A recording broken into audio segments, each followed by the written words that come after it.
Hey guys, Total Control 871. Yes, the young lady is quite correct.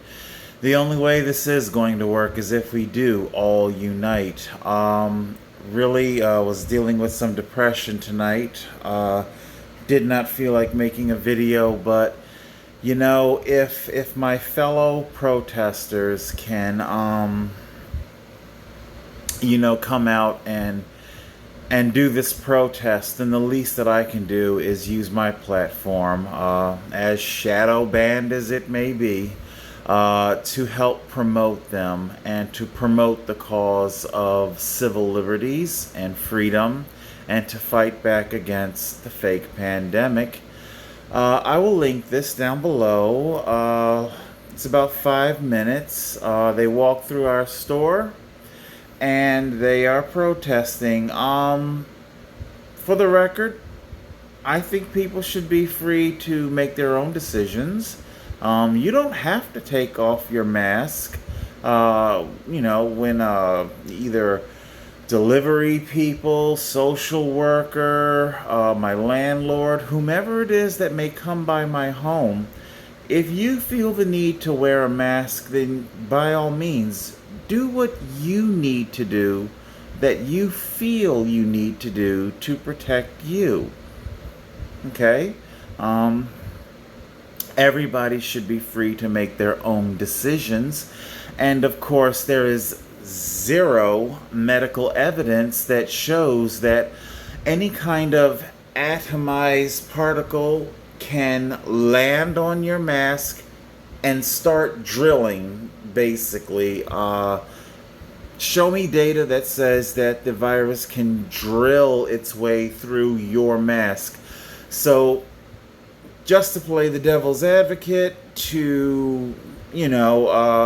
if I were speaking, if these viral particles are in the air, please furnish me with legitimate medical evidence that says that it's going to drill through your mask. Of course, that's very difficult to do. How do you even fabricate that kind of data saying that the virus can drill from the outside in, but it can't drill from the inside from the inside out? I've spoken about this in prior videos. Like I say, the whole hoax is rife with plot holes. Plot holes that the fake pandemic is just simply hoping that you're not gonna ask too many questions about. We can read along here in the video that surfaced on Twitter. A group of protesters, including some young people, can be seen walking through the store aisles, blasting music, specifically Twister Sisters, We're Not Going to Take It, and urging shoppers to ignore the fake pandemic.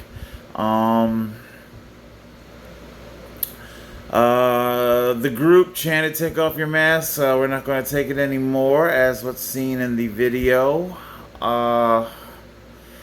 D. Snyder and all of his ancientness and his, Lord only knows how he has ravaged his body on the road over the decades. So yeah, I can see why D. Snyder might be inclined to call it moronic.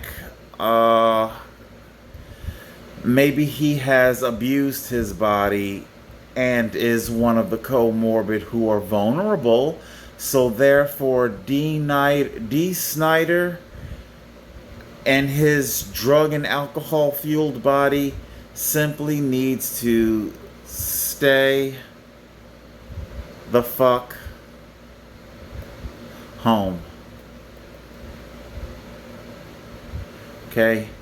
D. Snyder needs to stay the fuck home and seal himself off in his make-pretend bubble. And please let the rest of us who have not ravaged our body come out and live life like normal. And quite frankly, hell, even if you have ravaged your body, if you're willing to make that kind of choice and decision, it's yours to make. All right. Of course, this goes on to talk about all of the usual stuff.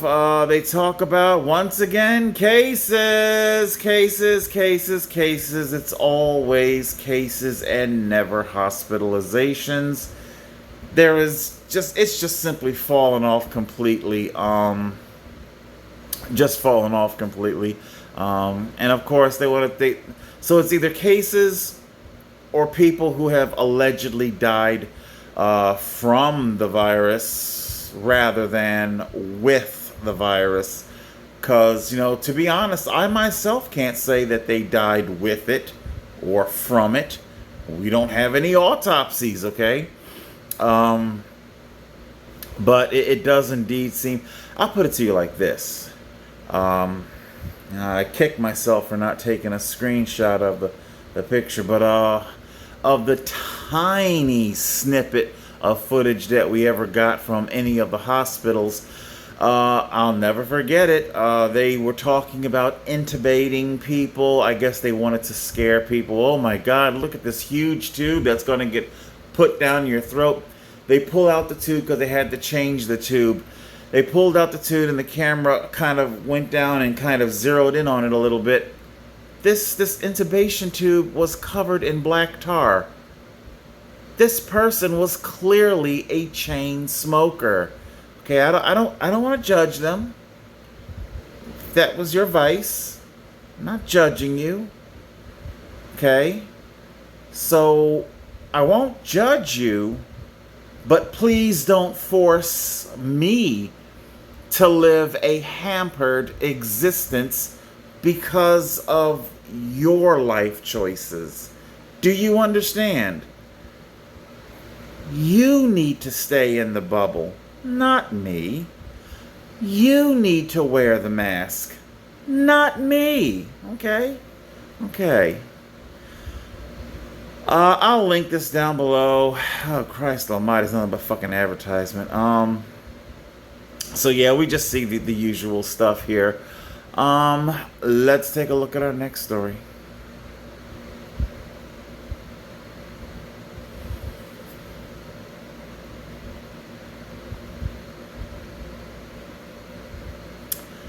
This is just your 6ABC. I'm not really going to get into too much here. Here we have... What do we have? Two shooters opened fire on New Jersey officers, their home, manhunt home. These are two officers, male and female officers, New Jersey police officers. I assume they were a couple. I'm assuming that. And there was a 10-day-old baby in the home when these persons opened fire. It rings. It sounds like ambush type shooting. This is, of course, our second one. What was it? Out in was it California? I'm sorry. Like I said, I have been suffering from some pretty bad depression, and keeping details straight can be a little foggy in my head. So I do apologize for that. The person, no, was that Philadelphia? Philadelphia, right? They walked up to the police vehicle, opened fire. 31-year-old female officer, 24-year-old officer, both brand new to the job. These shootings, these ambush shootings, I would like to feel more sympathy toward them. I find myself having to labor to gather together sympathy for these officers. You would think that the sympathy would come naturally, but it does not. And the reason being is because of our Fort Lauderdale protesters who were given unlawful tickets They said in the article that they were in violation of a law. It is not a law.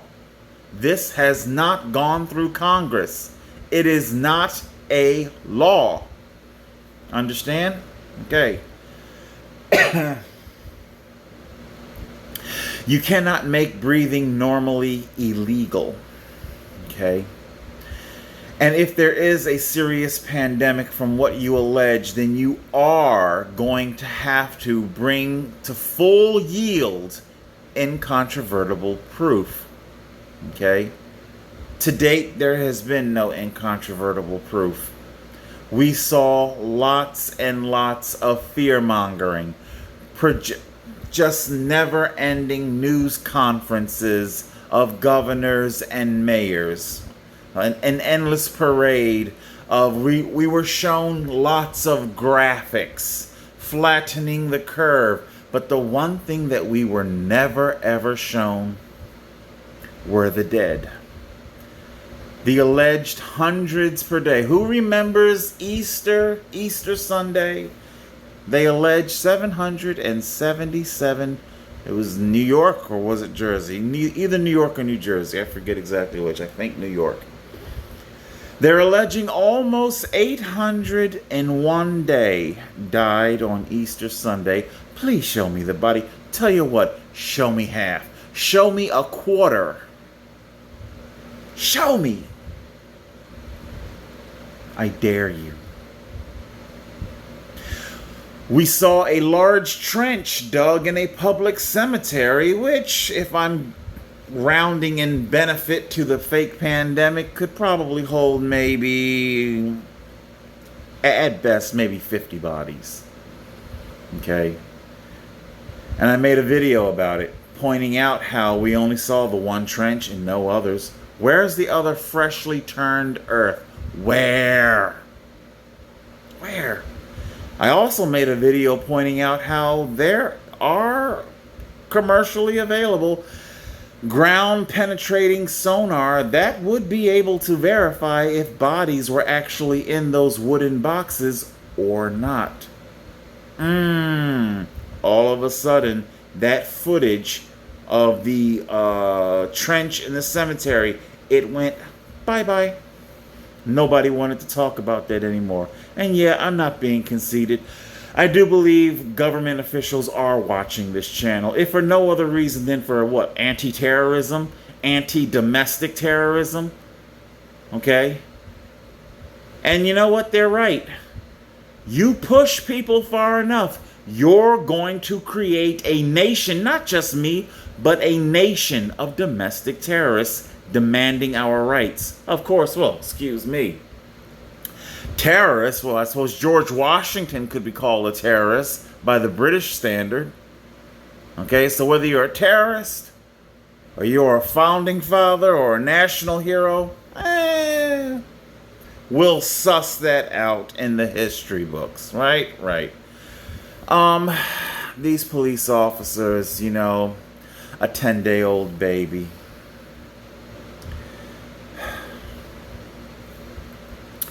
A 10-day-old baby. An absolute, the most innocent of lives, who doesn't even know what's going on. But then again, who are we kidding? These police officers won't have any problem arresting innocent Americans just for breathing, throwing us in a jail, in a cage, just for breathing. I am trying very hard to maintain a sense of sympathy for these ambush shootings. It's not easy.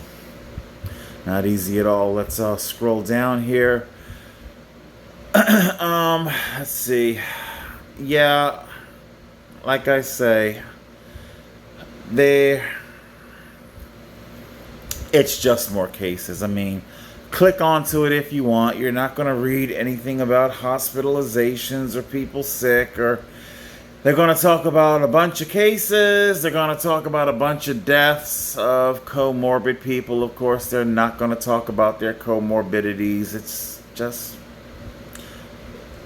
like in the documentary that I referenced, Post Mortem by NPR, okay, by PBS. That documentary, it came out in 2011. They said 70,000 people in LA County alone die each year. 70,000. Millions die in America every year. I understand it's not all illness. You have your car accidents. We heard our nurse from my hospital video. He's putting everybody at risk and himself. You know what, sweetheart? Risk is a part of life. You get inside your car, you stick the key in the ignition, you're taking on certain risk. And by being a participant, a motor vehicle road user participant, you are also adding to other people's risk. So you're taking on risk and you're risking other people's lives. We all accept the shit, okay? We all accept the risk. I think, is there something down here about that? Yeah, here you go. Hot damn. Pedestrian killed by scooter. I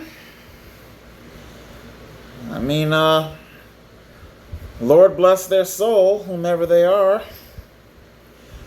Okay. I don't know too much about the particulars of the crash, but the point is that somebody was willing to take the risk. Somebody was willing to take the risk and ride their scooter on the road and got hit by the car. Okay? We all accept certain risk. It's just simply a part of life. What is this? Yeah. Failing industries tend to hand over the reins to minorities. So, anyway, let me move on. All right. Last thing I want to talk about here. What time have I got here? 18. All right. All right.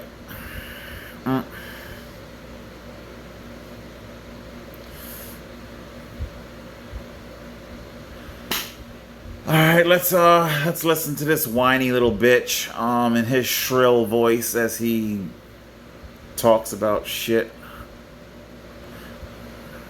In early June, The Economist published its own statistical forecasting model for this November's presidential contest to guide such handicapping. Back then, it gave Donald Trump at best a 1 in 5 chance of winning a second term. But by July, as unrest and the coronavirus ravaged the nation, his odds had slumped to as low as 1 in 10. There they stayed until the middle of August. Now, our model shows Mr. Trump has clawed back a sizable chunk of support, end quote. It's interesting, right? Yeah, it is very interesting, Chris. Very interesting indeed.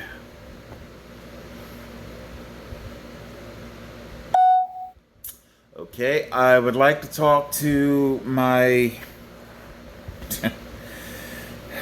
supporters, I don't call myself a Trump supporter, but my fellow people who will be voting Republican. I'll put it like that. My fellow people who will be voting Republican this election. All right, so we all know what's going on. We all know that we're being pushed off social media platforms, Twitter, Facebook, shadow ban channels like this one here. Did you notice? My goodness, I mean, I get it. I'm not a super huge channel. It's not exactly like I expect for there to be, 100,000 views per video. But the more devastating my arguments get, the smaller the view count. I put out that little 6-minute voter fraud video. That should have been a couple hundred views. There's YouTube choking, strangling the the video, making sure subscriber counts mysteriously dips down. They push. So if you're subscribed, if you are subscribed to my channel, you might want to check in on your subscription from time to time. YouTube will be unsubscribing you. It's just more of their deep state bullshit tactics. We're going to talk about that. What Chris here is talking about in this video is, well, first of all, it's meant to well, I want to say dog whistle fearmonger. Dog whistle fearmonger the left. It's meant to boogeyman scare. Those of you who you basically make sure you go vote. Because Donald Trump could still win. You know, that's basically what he's, the whole point to the whole thing. But so the echo chamber has pushed us out, and what I would like to do is I would like to use that to our advantage. It's just like I told that state police detective that came to harass me over my video with the ISIS Secrets of ISIS video DVD cover. Never shut up the suspect. Never shut the suspect up. Okay? And it's basic interrogation 101. And it's something that he definitely lost sight of. By pushing us out of their airtight echo chamber bubble, they now no longer know what we're thinking. Okay? They are losing intelligence, information. You know, information is very valuable, and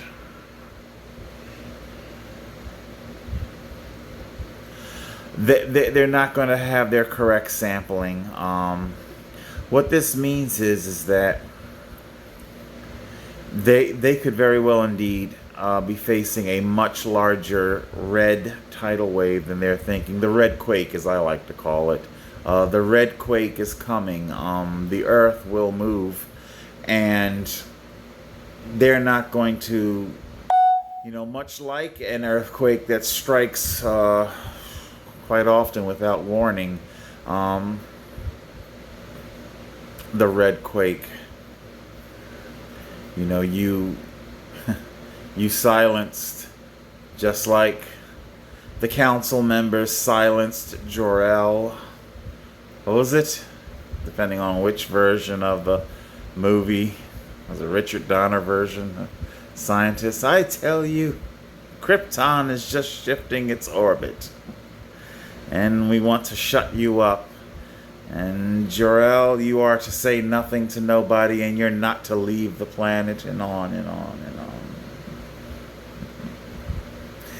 So that's what they're doing to us when they silence us on the social media platforms, when they shadow ban our channels. They are pushing us out, and by the doing, they no longer, you know, have a good understanding, a good grasp of just how many we are. Which is probably why they feel the need to hedge their bet and to be able to mysteriously misplace, a few boxes weren't counted of your ballots. Hey, whatever you say, right? Just saying. So we see that they seem to understand that it's not just simply manipulating the science. Lots of scientists are for hire these days. It really is sad. That is a very spooky and scary thing. We're supposed to, you know, we're supposed to be able to trust science. What time have I got here? I want to see something. 25. Veritasium.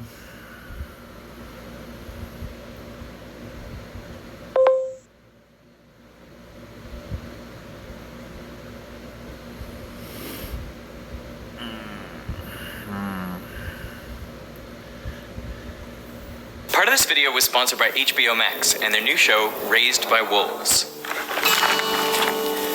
There's a place in the New Mexico desert, open to the public for just 2 days out of the year, but I got to visit by myself with only a small film crew. This is the Trinity bomb test site, where on July 16th, 1945, at exactly 5:29 and 45 seconds in the morning, the first nuclear bomb was exploded. And the test was called Trinity. There was actually a tower here that stood 100 feet, or about 30 meters. The list of people who witnessed the test reads like a who's who of 20th century physics. Fermi, Feynman, Oppenheimer, von Neumann. But the test was top secret. The general public weren't to know. But how do you hide a huge nuclear explosion? Well, the Albuquerque Tribune published a statement claiming it was a large but accidental conventional explosion. It wasn't just the general public who were kept in the dark. The governor of New Mexico was not even aware that Trinity was a nuclear test until after the bombing of Hiroshima. Even then, details about the blast were scarce. But Kodak, the film company based on the other side of the country in New York State, well, they figured out what was happening. It all started with some defective X-ray film. Kodak found when they developed unused film, it showed 10s or even 100 little dark spots. The film had been exposed to radiation even though it had never been taken out of its packaging. This was actually not a new problem. During World War II, radium was used extensively to make glow-in-the-dark dials, flight instruments, and watches. Radium glows because it is radioactive. It gives off alpha particles. Now, some of this radium ended up on paper and cardboard at these factories, and because supplies were scarce, leftover paper products were salvaged and recycled, leading small amounts of radium to end up in the general paper supply. And when this paper was used to package up Kodak film, radiation from radium would expose the film before it was ever used. And it was such a problem that Kodak altered their supply chain, carefully selecting just a few paper mills where they could strictly control the raw materials.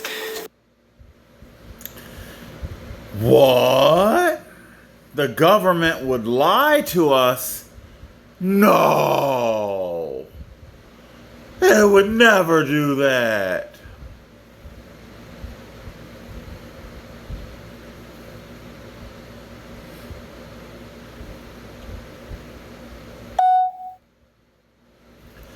It's exactly what they do. What, you think because this is, back in the atomic development age, that the government is done lying to us? Do you believe that the government is done lying to us? That's my question to you. Okay? Do you believe that? Like I say, I used to summarily dismiss Alex Jones and Rush Limbaugh's psycho shit as being whacked out crazy, but you know what? All cards are on the table. I'm not saying I believe in that shit, but I try to be a reasonable, logical man. You want me to believe in a pandemic that can't fill hospitals. You want me to believe in a pandemic who apparently, of the very few, in comparison to the national population, the very few that it is hospitalized and the even fewer that it has legitimately killed. I'm sorry, but as I think of that doctor, his husband, inconsolable on CNN, just crying. He came out of retirement. He was a cancer patient, came out of retirement, immunocompromised, and then went to to treat basically flu victims and died. I don't want to sound like I'm judging that doctor for doing that. God bless him, but I don't know why you did that. There were so few patients. Your fellow doctors were putting together TikTok videos of dance routines. There was absolutely no cause for you to come out of retirement. See, I don't want to sound like I'm judging. I felt so bad for his husband. Oh my God, he was just grief-struck like you would not believe. And quite frankly, I hold corporate media, the radical left corporate media, they're responsible for that man's death. You terrified a nation. You're responsible for the death. The government isn't done lying to you. You're going to have to think for yourself. You're going to have to figure this thing out for yourself. I'm sorry, I wish I did have better answers for you. Total Control 871.